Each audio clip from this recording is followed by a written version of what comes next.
Hi, my name is Gurjab and today our topic is mathematical reasoning.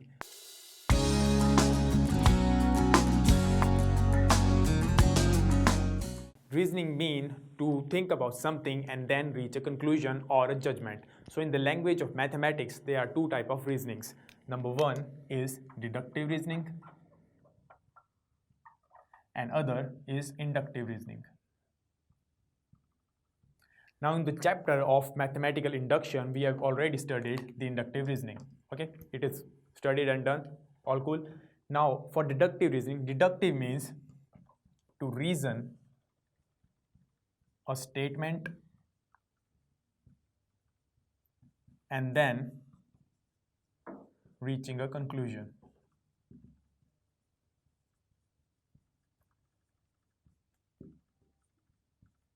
सो इस chapter में हम क्या करेंगे, हम करेंगे डिडक्टिव रीजनिंग.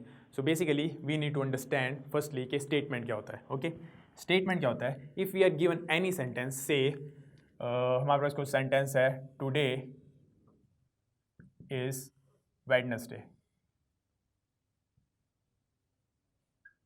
ओके, अगर हमारे पास कोई भी सेंटेंस है और वो सेंटेंस या तो ट्रू होगा या फॉल्स होगा, उस सेंटेंस को बोलते हैं हम statement. Okay, let's look at some examples. So here we have a few sentences. Okay, and we have to tell which of these sentences are statements and which are not.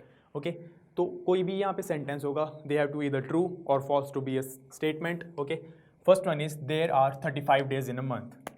35 days in a month. कोई भी month ऐसा नहीं है जिसमें 35 days होते हैं. Okay, so this sentence is false. कोई भी सेंटेंस फॉल्स होगा या ट्रू होगा तो it is a statement. So this one is a statement. Second is mathematics is difficult. अब ये स्टेटमेंट ना ट्रू है ना फॉल्स है. Why?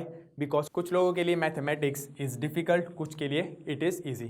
So this sentence is neither true nor false, so this is not a statement. Next is today is a windy day.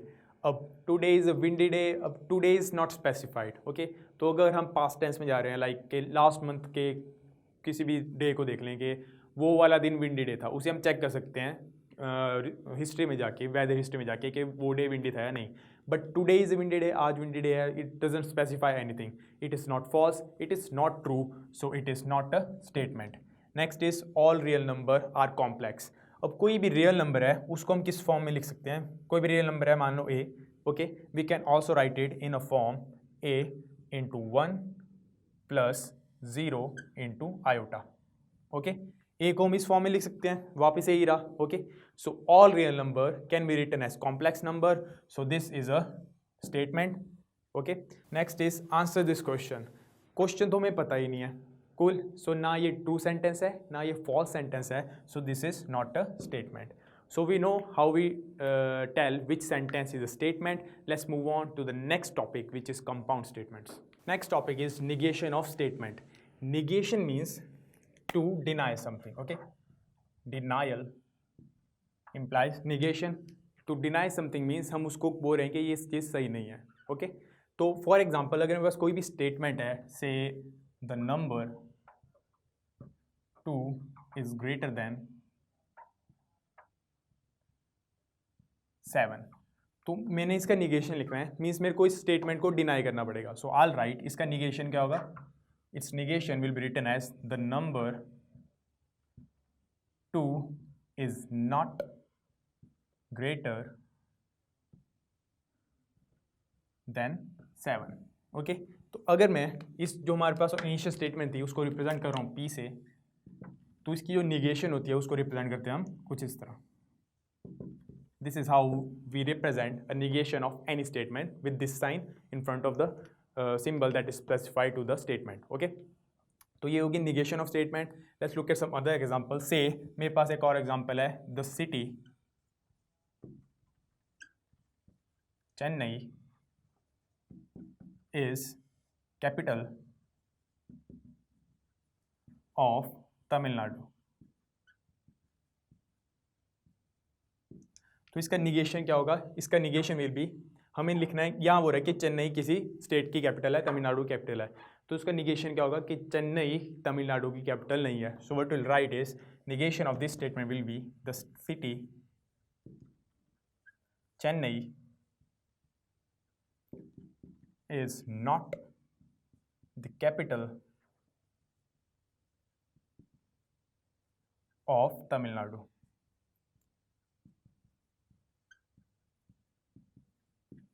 Now we are given these few statements और हमें इनका negation लिखना है. Now another important point for any statement is negation should also be a statement. Cool. तो first है हमारे पास under root 2 is not a complex number. तो इसका negation क्या होएगा? P such that under root 2 is a complex number. अब इसका negation में जो हमारे पास सेंटेंस आ रहा है वो भी स्टेटमेंट है या नहीं? It is a under two is a complex number. क्या स्टेटमेंट, क्या ये सेंटेंस ट्रू है? No, it is false, hence it's a statement. So negation is justified.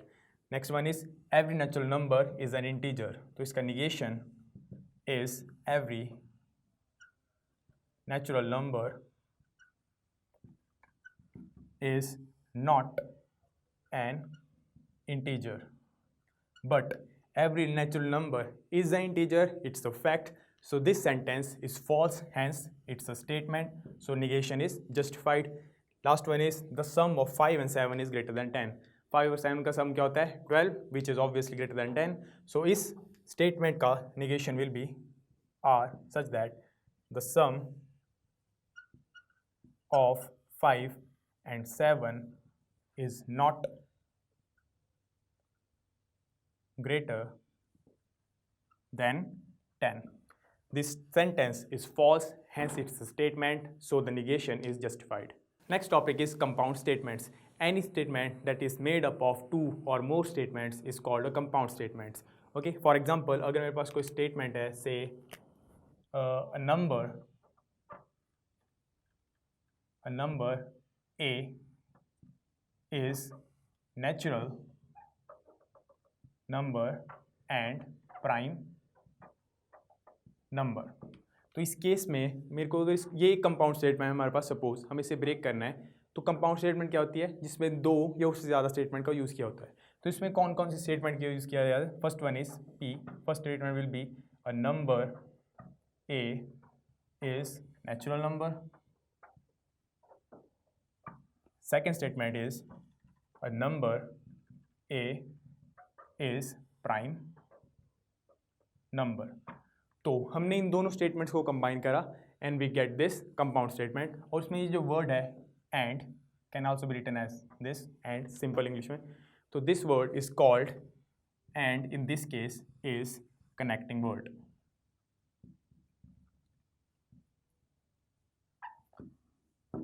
So mathematically any statement which is combination of two or more statements with the help of a connecting word is called a compound statement. Let's look at some examples. Now in this example we are given a few compound statements and we have to check whether the component of these compound statements are true or false, and we have also find the connecting word. Okay, तो first compound statement है हमारे पास number 3 is prime और it is odd. तो इसमें connecting word is और इसकी जो component statements हैं वो है first one is P, number 3 is prime, second component statement is number 3 is odd. This statement is true, this statement is also true, so both statements are true in this case. Second compound statement हमारे पास all integers are positive or negative. तो first component statement in this case is all integers are positive. Second is all integers are negative. अब integers positive भी होते हैं और negative भी होते हैं, so both statements are false. और इसमें हमारे पास connecting word is or. Third compound statement is square of an integer is positive or negative. Connecting word is or. First statement component statement is square of an integer is positive. Second is square of an integer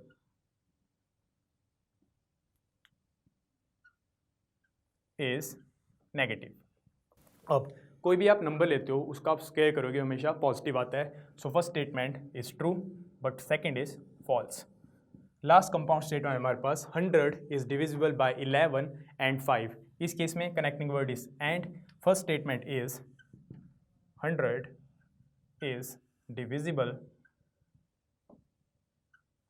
by 11, which is false. 100 is not divisible by 11, so this statement is false. Second is 100 is divisible by 5.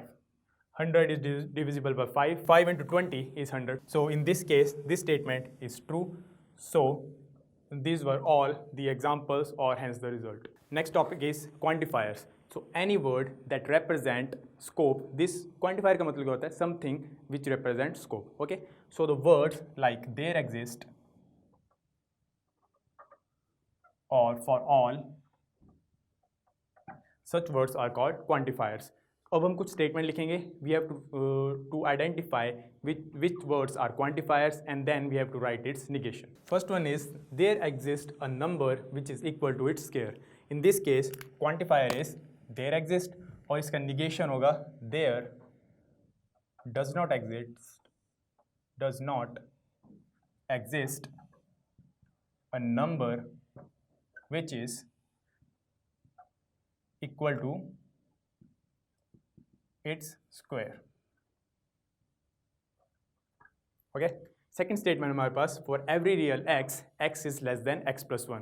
In this case quantifier is for every and its negation will be written as there does not exist a real number x where x is less than x plus 1. Last statement is there exists capital for every state in India. In this case quantifier is there exists और इसका negation होगा there is no state in India with no capital. Next point is contrapositive and converse of a statement. तो अगर हमारे पास कोई भी statement है in if then form. If then form क्या होता है? कोई स्टेटमेंट होती है टू पार्ट्स में. If for example if Ram is a cricketer then he is not a football player.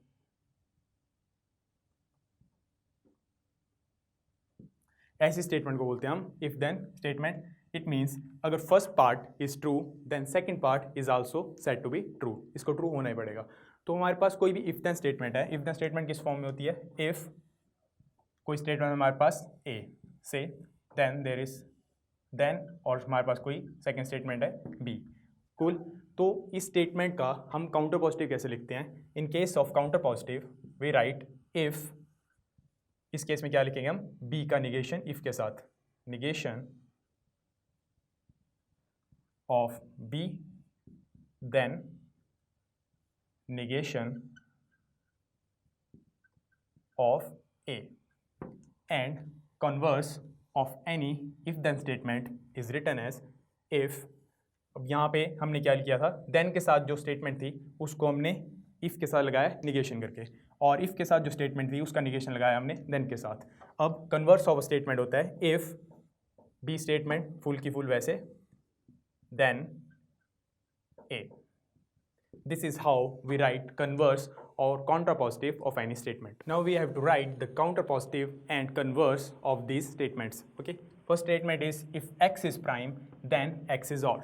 तो इसका counterpositive will be written as first statement के लिए if x is prime then x is odd. तो इसका counterpositive क्या होगा? if x is not odd then x is not prime.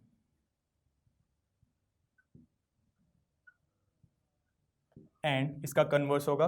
Converse will be if x is odd, then x is prime. Okay, easy. अब second statement हमारे पास, if something is cold implies it has low temperature. तो इसका counter positive will be if something does not have low temperature, if something does not have low temperature, then it is not cold. ये आ गया इसका counter positive. Second is converse. तो converse for b statement will be if something has low temperature, then it is cold. अब similarly हमारे पास last statement है, if x is even number then x is divisible by 4. तो इसका counter positive will be if x is not divisible by 4 then x is not even number. और इसका converse will be written as if x is divisible by 4 then x is an even number. So again repeating myself, कोई भी हमारे पास statement दे रखी है उसमें उसका counter positive क्या होता है, जो हमारे पास सेकंड पार्ट ऑफ स्टेटमेंट है उसको लिखते हैं हम फर्स्ट में उसका निगेशन लेके, और सेकंड पार्ट में लिखते हैं हम फर्स्ट पार्ट का निगेशन, और उसका कन्वर्स होता है हम फर्स्ट पार्ट में लिखते हैं जो सेकंड पार्ट होता है ओरिजिनल स्टेटमेंट का, और सेकंड में लिखते हैं हम first part of original statement. तो अब तक हमने जो भी सीखा है मैथमेटिकल रीजनिंग में कि कंपाउंड स्टेटमेंट्स क्या होते हैं, कॉम्प्लेक्स स्टेटमेंट्स क्या होते हैं एंड निगेशंस क्या होती है, हम उन सब का यूज़ करेंगे अब कुछ एक दो क्वेश्चन सॉल्व करने के लिए, एग्जाम्पल सॉल्व करने के लिए. तो first one is show that the statement if x is real number such that x³ + 4x is equal to 0 then x is 0. ये स्टेटमेंट हमें दे रखी है compound statement. We have to show that this statement is true by using direct method, contrapositive and contradiction. तो first one is, सबसे पहले हम इस कंपाउंड स्टेटमेंट को इसके कॉम्पोनेंट स्टेटमेंट्स में ब्रेक करते हैं. First statement will be p if x is real number such that x³ + 4x is equal to 0. Second क्या होगी हमारे पास, q x is equal to 0. ये हमारे पास दो कॉम्पोनेंट स्टेटमेंट्स हैं. फर्स्ट मेथड है हमारे पास डायरेक्ट मेथड. तो डायरेक्ट मेथड में हम क्या करेंगे, p को हम ट्रू अज्यूम करेंगे, हम शो करेंगे कि q भी ट्रू है. तो फर्स्ट हमारे पास x³ + 4x is equal to 0, it is suppose to be true. तो इसको हम दोबारा लिख सकते हैं x × x + 4 x² + 4 is equal to 0, और x इज इक्वल टू 0 या फिर x² इज इक्वल टू -4. अब इन दोनों केसेस में कौन सा रिजल्ट ट्रू होगा, x is equal to 0 true होगा, बिकॉज हमें बोल रखा है कि x is real number. So हमने इस स्टेटमेंट को ट्रू माना और इससे हमने प्रूव कर दिया कि second statement is true. This was direct method. Second method is method of contradiction. पहले कॉन्ट्रडिक्शन करते हैं.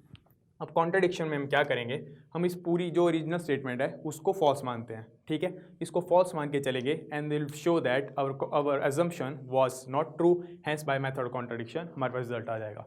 तो हमने अज्यूम करा कि original statement is not true. So in this case हमारे पास था x³ + 4x is equal to 0. If this original statement is not true, then x should not be equal to 0. इसको ब्रेक करते हैं. We get x³ x × x² + 4 is equal to 0, और x is equal to 0, x² is equal to -4. अब फिर से हम original result पे आ गए. हमारे पास दो रिजल्ट हैं, x is equal to 0 and x² is equal to -4. हमने इस स्टेटमेंट को, फुल स्टेटमेंट को हमने फॉल्स माना. वो कैसे, एक स्टेटमेंट हमने कॉम्पोनेंट स्टेटमेंट ट्रू मानी, सेकंड स्टेटमेंट फॉल्स मानी. इसको जब हमने ट्रू माना that x is equal to real such that x³ + 4 is equal to 0, इसको रियल मान, इसको हम ट्रू मान के चले एंड में हमारे पास दो रिजल्ट आ रहे हैं, x is equal to 0 and x² is equal to -4. अब ये रियल नहीं है, ये रियल है, तो हम सिर्फ इस वाले रिजल्ट को अज्यूम करेंगे. बट हमने स्टार्टिंग में अजम्पशन ली थी कि x is not equal to 0. So by the method of contradiction we have proved that this statement is true. अब लास्ट मेथड हमारे पास द मेथड ऑफ कॉन्ट्रापोजिटिव. अब इस केस में will assume that q is false and then will show कि अगर q false है तो p भी क्या होना चाहिए, फॉल्स. implies हमारे पास p क्या था, p was x is real such that x cube plus 4x is equal to 0 and q था हमारे पास x is equal to 0. हम assume कर रहे हैं that q is false. implies q बन जाएगा हमारे पास x is not equal to 0 and p बन जाएगा हमारे पास x is real such that x cube plus 4x is not equal to 0. हम इसको लेके चलेंगे और हमें इस रिजल्ट पे पहुंचना है. ओके तो हमने इसको लिया if x is not equal to 0. इसको हम किसी भी number that is x plus 4 से मल्टीप्लाई करते हैं तो उसका रिजल्ट भी क्या आना चाहिए, not equal to 0, because this term is always positive. So x into x square plus 4 will always be positive. Positive means not equal to 0. Open करा we get x cube plus 4x is not equal to 0. तो हम इस result को लेके चले थे, means हम negation of q को लेके चले थे और हम कहाँ पहुँच गए, निगेशन ऑफ p पे. Hence by the method of contrapositive we have proved that this statement is true. So in this example we are given a compound statement that if for any real number a and b a square is equal to b square implies a is equal to b. तो इसकी component statements क्या होंगी. First one is for any real numbers a and b a square is equal to b square. Second is a should be equal to b. तो हम इस case में हमें इसे फॉल्स प्रूव करना है. हम क्या करेंगे, निगेशन ऑफ q लेंगे. लेकिन निगेशन ऑफ q मतलब अगर हमारे पास कोई भी दो नंबर हैं a एंड b, उसका a का स्क्वायर b के स्क्वायर आना चाहिए जब a is equal to b होगा. तो अगर मैं कोई दो नंबर ले लूँ a not equal to b, उनका यूज़ करके मैं इस रिजल्ट को प्रूव कर दूँ तो ये स्टेटमेंट क्या हो जाएगी, फॉल्स. तो से हमारे पास दो रियल नंबर हैं a is equal to 1 and b is equal to -1. तो a square is equal to b square लिया, 1 square is equal to -1 square, 1 का स्क्वायर 1 -1 का स्क्वायर भी 1. तो हमने दो ऐसे रियल नंबर लिए जो एक दूसरे के इक्वल नहीं है, उसका यूज़ करके हमने ये वाला रिजल्ट प्रूव कर दिया. This statement is false. Now in this problem we are given a few statements. We have to check either this statements are true or false and we have to give a valid reason. तो first हमारे पास each radius of a circle is called of a circle. Let's draw a circle.